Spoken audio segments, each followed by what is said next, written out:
Mga Kajun Birds, ito na naman tayo. Samahan niyo ako, mayroon tayong tutulungan. Isang matatanda na ang kaawa-awa ang kanyang sitwasyon. At kailangan tutulungan natin kasi nakita ko sa kanyang na mahirap at karapat-dapat na tutulungan natin. Kaya mga Kajun Birds, samahan niyo ako at puntahan natin yan. Tayo na!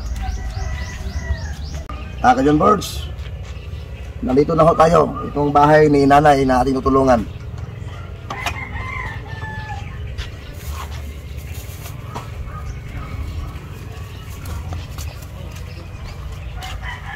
Ayo,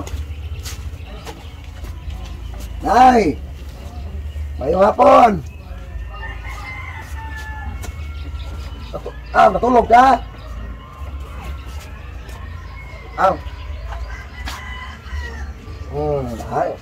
Saan ka? Dalang ko na may bugas. May gamay yung bugas, Nay. Nay, napon na gamay. Napon yung picture gamay, Nay. Uy, gamay pong tinapa, ha? Gamay o.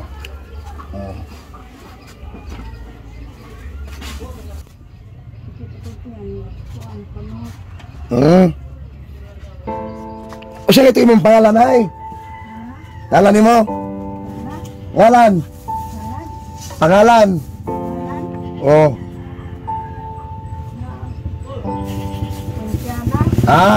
Ang pangalan po ni nanay ay si Ponciana. Ang imong abrito, Nay? Dilapinia. Ito po si mga Kajun Birds. Ito po si nanay Dilapinia, mga Kajun Birds. So una, Nay, so wala pa ka makuha, Nay. O sa imong pagkinabuhi, Nay?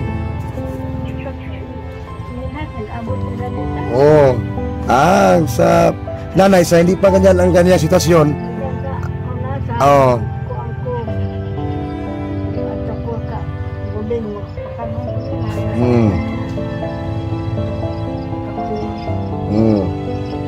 Si nanay tingnan niyo yung sitwasyon ni nanay. Mga Kajun Birds, kita niyo mga Kajun Birds si nanay. Nahirapan siyang bumangon. Tapos yung pagkain nanay, ano to, Nay? Kamuting kahoy, Nay. Malangoy, ito po ang kinakain niya ngayon. Ano to, Nay? Merinda lang, timo. Panihapon mo, Nay. Pagkain panihapon. Panaykan ko sa nanay di ay. Ano pa yung sudan, ito po ang kuha ni nanay ngayon, sitwasyon. Doon, so hindi pa siya ganon.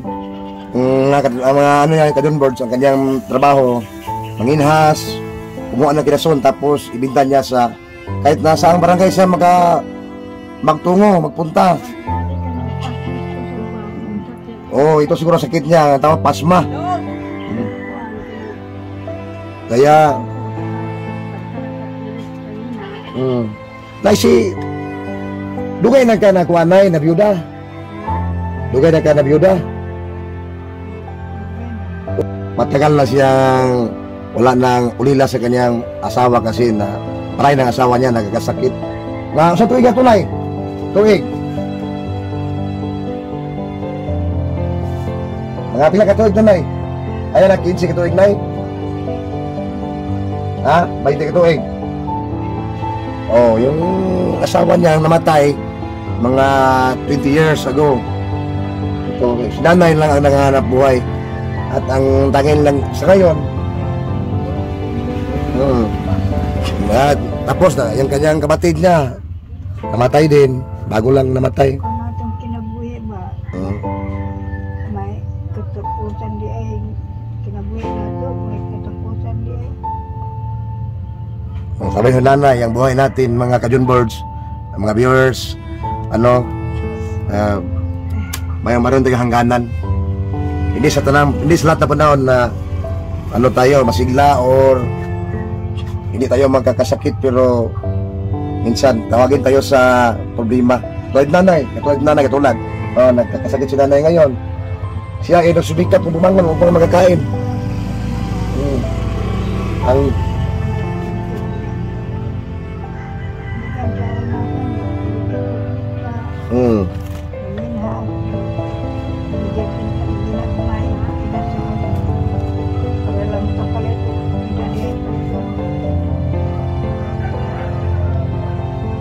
Si nanay ho, ang sabi ni nanay, kaya siya nagkakasakit ng ganyan kasi raw noon galing siya sa unasan, magbinta, maglakad pa, tapos magtinda ng isda kasi siya lang ang kanyang mga anak sa maliit pa siyang bumubuhay sa kanyang mga anak kasi wala na siyang asawa. At hanggang sa ngayon, nanay hanggang sa ngayon, ang inasahan lang niya ang kanang ano lang, ang senior citizen lang ng benefits. Every 3 months, 3,000 pero kukulangin pa yan kasi mga gamot niya at saka vitamins at pagkain. Yung mga anak niya, dalawa, ang hanap buhay ay may isda lamang pero walang sariling bangka mga Kajun Birds.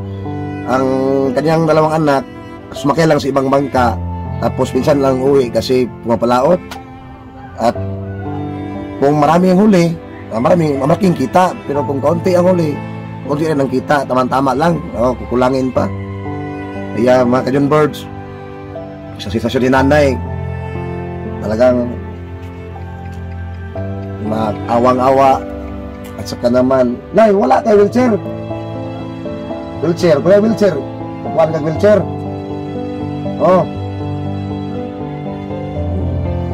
kailangan nanay wheelchair kasi yung wheelchair niya ano yan pinakalawang na hindi na umikot ang gulong nandyan sa likod.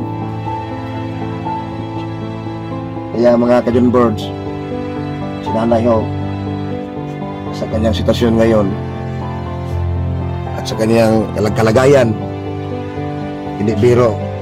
Kajun Birds, so, kita nyo si nanay magabangon ka na, mugabay lang ka balik ka rin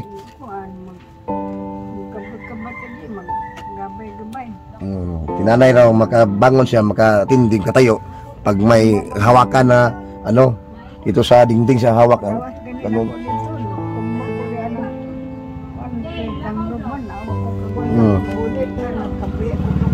tapos paglabas niya kanina nakalabas siya na slide si nanay nagdadula si nanay dito kaya ito ang kanyang ano kailangan na itong maabuluhan kasi ang tubig na amo to yung tubig na itong tubig dagat minsan pag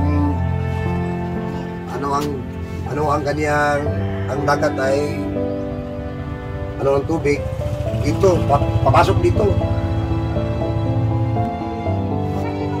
at pila mong edad?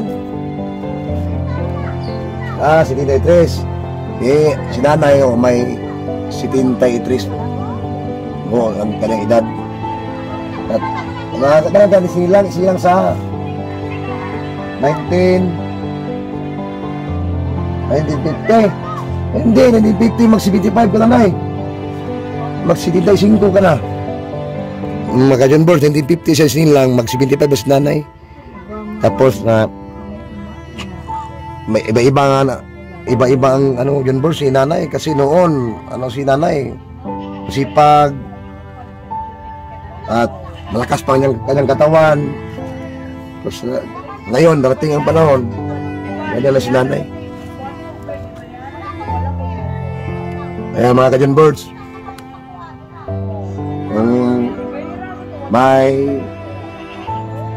mga gandang kung sino may mga gandang loob dyan na makatulong kang nanay Punsyana sana po at tulungan natin siya mga Kajun Birds kasi hirap ang lagay niya mga Kajun Birds kita natin mga Kajun Birds sa Kajun Birds kaya nakatimo na ganay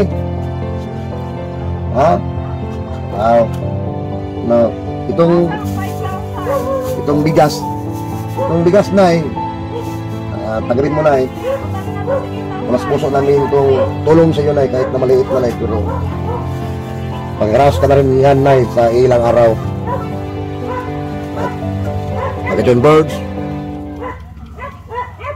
nanay may ulam ka na bukas na ano yun mga Kajun Birds sana ho sa sitwasyon nanay may mga magandang loob tayo kahit konti lang mga Kajun Birds alam nyo kahit konti halaga lang pag may ipon yan mga Kajun Birds malaki yung tulungan yan para ka nanay kasi nanay hindi ang kanyang pangailangan kasi yung anak niya wala pa dito siguro magka-uwi. Siguro yung mga anak niya galing sa papalaot sa ano, kasi yung isda ang anak niya eh. Siguro mga sunod na linggo pa. Kaya mga John Birds, nanay ho, hindi biro ang kanyang sitwasyon. Pag mag-CR ka na, kasi ka mag-CR. Mag-CR ka. Kung mag-CR ka, CR, mulibang ba? Sa likod. Okay naman, magkagabay-gabay ka. Magkagunit ka ng kahoy. Magkagunit ka na, gunit. Pag mag-CR siya mga John Birds, doon sa likod, hawak lang siya sa mga, ito, mga dingding. Minsan ay mga bata na dumaan, tawagin niya, mapatulong siya parang magpagbawas o magpag-ihi man lamang.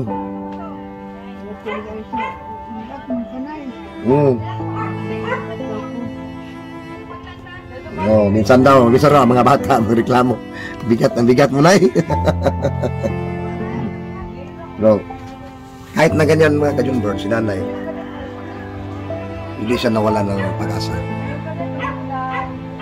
Tanging ano lang niya, ang tibay ng loob na lang at saka ang pananampalataya. Kasi alam ni nanay, may Diyos raw kanyang naasahan at tumutulong paano mamangirapan. Kaya mga John Birds, sana ho sa sitwasyon ni nanay, may mga magano ng na kaunting mga tulong para kay nanay. At saka mga John Birds, ito pong kalanay ngayong stasyon, hindi biro. Yung paa niya daw parang wala ng lakas at lahat ng ano niya masakit, katawan. Lugay na ako kapanginas ba? At tagal na raw siya hindi nakapanginhas, nakapagkuha ng kilason sa dagat. Hindi naman niya kaya.